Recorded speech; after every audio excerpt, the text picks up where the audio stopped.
What's the quietest way someone screamed for help? I was house sitting for my elderly neighbor Mrs. Chen while she visited her daughter in Portland. Sweet old lady, lived alone in this massive Victorian house that creaked like a ship in a storm.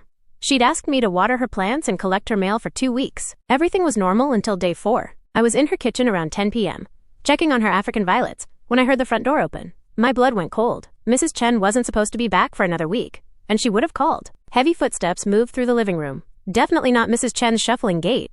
I grabbed my phone with shaking hands, but of course, no signal. That house was a dead zone for cell service. The footsteps were getting closer to the kitchen. I had maybe 30 seconds before whoever it was found me. The kitchen had no back exit, just a window that looked out onto the neighbor's yard. That's when I saw it. The neighbor's bedroom window was lit up, and I could see someone moving around inside. But here's the thing that probably saved my life. I couldn't scream. Not because I was too scared, but because I have this condition called spasmodic dysphonia. When I'm stressed or panicked, my vocal cords basically seize up. I can barely whisper, let alone yell for help. So I did the only thing I could think of. I grabbed Mrs. Chen's biggest flashlight from the counter and started flashing SOS at the neighbor's window. ...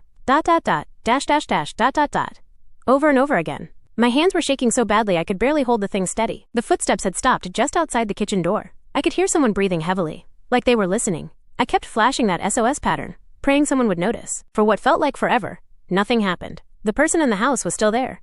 I could hear them moving around, opening drawers in the living room, searching for something valuable, probably. Then I saw movement at the neighbor's window. A figure appeared, looking directly at me. It was Mr. Rodriguez from next door. He stared for a moment, then disappeared from the window. I kept flashing the SOS signal, tears streaming down my face. The intruder was getting bolder now, opening cabinet doors in the hallway.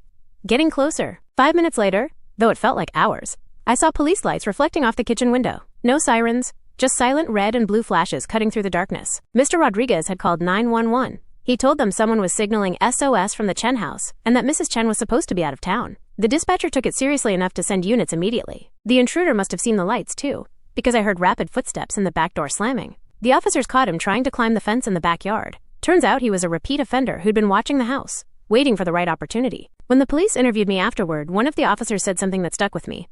Sometimes the quietest cry for help is the one that saves your life. Mr. Rodriguez later told me he almost ignored the flashing light, thinking it was just a TV or someone messing around. But something about the deliberate pattern made him pay attention. He'd been in the Navy and recognized Morse code. I learned that night that you don't always need your voice to scream for help. Sometimes desperation makes you creative in ways you never imagined possible. Mrs. Chen bought me dinner when she got back and installed a landline phone in the kitchen, just in case, she said with a knowing smile. I still house sit for her occasionally, but now I always carry a whistle and that same flashlight.